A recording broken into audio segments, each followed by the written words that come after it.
Apa yang lebih sunyi dari hati yang masih berdetak, namun tak tahu mengapa ia berdetak? Apa yang lebih gelap dari jiwa yang terus berjalan, namun tak tahu kemana kakinya melangkah? Kita bangun setiap pagi, terburu-uru mengejar sesuatu yang katanya impian. Kita bekerja, tertawa, berlari, dan bercakap-cakap seperti manusia lain pada umumnya. Tapi di dalam diam yang panjang, di balik layar ponsel yang tak pernah padam, ada suara kecil yang berbisik pelan. Untuk apa semua ini? Suara itu tidak keras, tidak menggema seperti petir. Ia lembut, tapi menusuk. Kadang muncul saat kita sedang sendiri di tengah malam, atau ketika hati tiba-tiba kosong padahal baru saja tertawa keras bersama teman. Itu bukan tanda lemah. Itu panggilan jiwa yang mulai sadar bahwa hidup bukan hanya tentang berputarnya hari, tetapi tentang kemana arah hari-hari itu berjalan. Ada banyak manusia yang hidupnya tampak penuh. Uangnya banyak, rumahnya megah, karirnya tinggi, tapi matanya kosong saat menatap langit. Karena jauh di dalam dada ada kehampaan yang tidak bisa dibeli, tidak bisa ditukar dengan apapun di dunia. Kita berlari cepat, tapi tak tahu apa yang kita kejar. Kita merasa lelah, tapi tak tahu apa yang kita perjuangkan. Hidup seperti roda yang terus berputar, tapi tak pernah berpindah. Dan setiap kali malam datang, jiwa bertanya lagi, untuk apa aku diciptakan? Allah berfirman dalam firman-Nya yang mengguncangkan hati. Apakah kamu mengira bahwa kami menciptakanmu dengan sia-sia dan bahwa kamu tidak akan dikembalikan kepada kami? Surat Al-Mu'minun ayat 115. Ayat itu bukan sekedar peringatan, itu adalah tamparan lembut. Seperti seorang ayah yang menatap anaknya dan berkata, "Bukankah aku telah memberimu segalanya? Mata, hati, waktu, cinta. Lalu, untuk apa kau gunakan semua itu?" Hidup bukan kebetulan. Tidak ada satupun di semesta ini yang kebetulan. Lihat, bagaimana matahari terbit dengan jam yang sama. Bagaimana jantung berdetak tanpa pernah diminta. Bagaimana udara tahu kemana harus berhembus. Semua tunduk pada perintahnya. Maka mungkinkah manusia, ciptaan paling sempurna, diciptakan tanpa tujuan? Allah berfirman lagi, "Dan aku tidak menciptakan jin dan manusia, melainkan supaya mereka beribadah kepadaku." Surat Az-Zariyat ayat 56.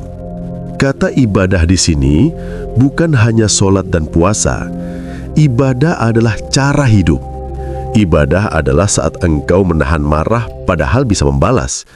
Ibadah adalah ketika engkau jujur, padahal bisa berbohong dan selamat. Ibadah adalah diamnya seorang istri yang memilih menenangkan hati suaminya dan tangisnya seorang ayah di sepertiga malam memohon rezeki halal untuk keluarganya. Ibadah adalah setiap langkah yang diniatkan karena Allah, setiap senyum yang diberikan tanpa pamrih. Tugas kita, penjaga, bukan penguasa. Ketika Allah menciptakan manusia, Ia tidak sekedar membentuk tubuh dari tanah. Ia meniupkan ruh dari langit. Sebuah misi yang membuat manusia berbeda dari makhluk lain. Allah berfirman kepada malaikat, "Sesungguhnya aku hendak menjadikan khalifah di muka bumi." Surat Al-Baqarah ayat 30. Khalifah bukan berarti penguasa yang berkuasa semaunya. Khalifah berarti penjaga, penanggung jawab bumi, makhluk yang diberi akal, hati, dan kebebasan, bukan untuk merusak, tapi untuk merawat. Namun apa yang terjadi hari ini? Bumi memanas bukan karena takdir, tapi karena kerakusan. Laut tercemar bukan karena bencana, tapi karena tangan manusia yang lupa bahwa ia hanya tamu sementara. Kita tebang pohon untuk membangun gedung, tapi lupa menanam satupun untuk anak cucu kita. Kita lupa bumi bukan milik kita, kita hanya menitip lewatnya. Menjadi khalifah bukan berarti memiliki kekuasaan, tapi menerima amanah. bertanggung jawab terhadap bumi, sesama manusia, dan generasi yang akan hidup setelah kita. Bayangkan jika setiap manusia sadar bahwa ia hanya penjaga sementara. Tak akan ada peperangan karena ego, tak akan ada kebohongan karena rakus, tak akan ada kezaliman karena tamak, karena setiap tindakannya lahir dari rasa takut kehilangan ridho Allah. Banyak yang salah faham. Mereka mengira ibadah hanya tentang sujud di masjid. Padahal Allah bisa disembah di mana saja, dengan cara apa saja, selama hatimu sadar bahwa engkau sedang mengabdi. Seorang guru yang sabar mengajar anak-anak itu ibadah. Seorang petani yang menanam benih dengan ikhlas itu ibadah. Seorang anak yang tersenyum kepada ibunya itu ibadah. Setiap niat yang lurus karena Allah adalah ibadah. Rasulullah Shallallahu Alaihi Wasallam bersabda, "Sesungguhnya dunia ini adalah tempat persinggahan, bukan tempat tinggal abadi. Beramallah seolah engkau akan mati esok hari." Hadis riwayat Ibnu Majah. Kita sering memperlakukan dunia seolah kita akan tinggal selamanya. Padahal setiap napas mendekatkan kita kepada kematian. Maka beribadahlah dengan hati, bukan sekadar dengan kebiasaan. Manusia sibuk mengejar dunia, uang, jabatan, popularitas, pengakuan. Tapi anehnya semakin ia dapat, semakin ia merasa kurang. Karena yang ia kejar bukan makna, tapi bayangan makna. Kita kejar pujian, padahal yang kita butuhkan hanya ampunan. Kita kumpulkan harta, padahal kelak tanah tidak menanyakan saldo. Kita bangga dengan pencapaian, padahal Allah hanya menanyakan niat. Namun meski sering lupa, Allah tak pernah lupa. Meski kita lalai, Dia tidak pernah meninggalkan kita. Dia tetap menunggu siapapun yang ingin pulang.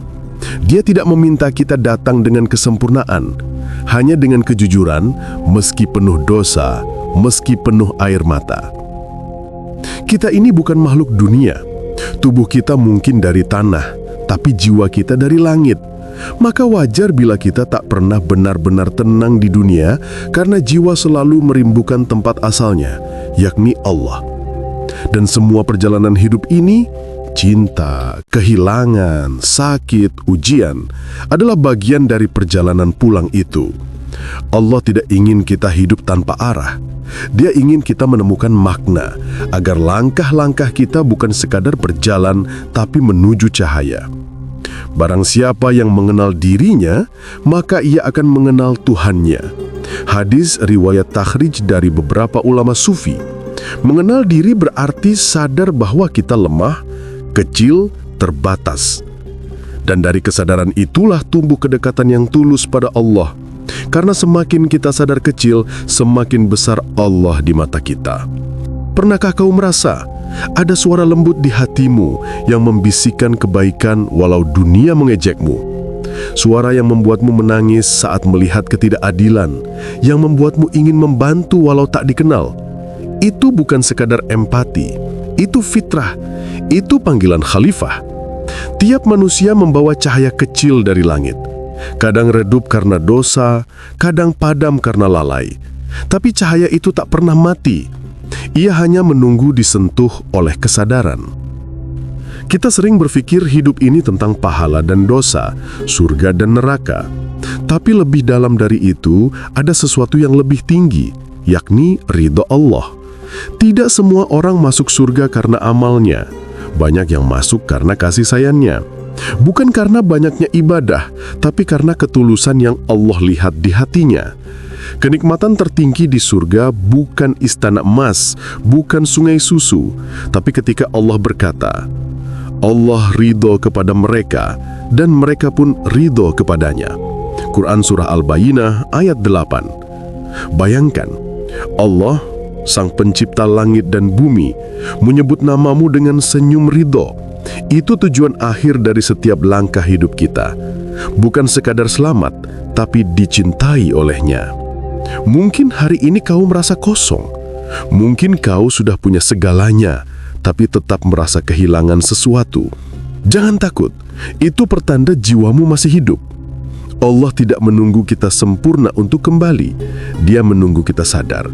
Sadar bahwa semua pencarian dunia ini tak akan pernah memuaskan tanpa makna ibadah di dalamnya.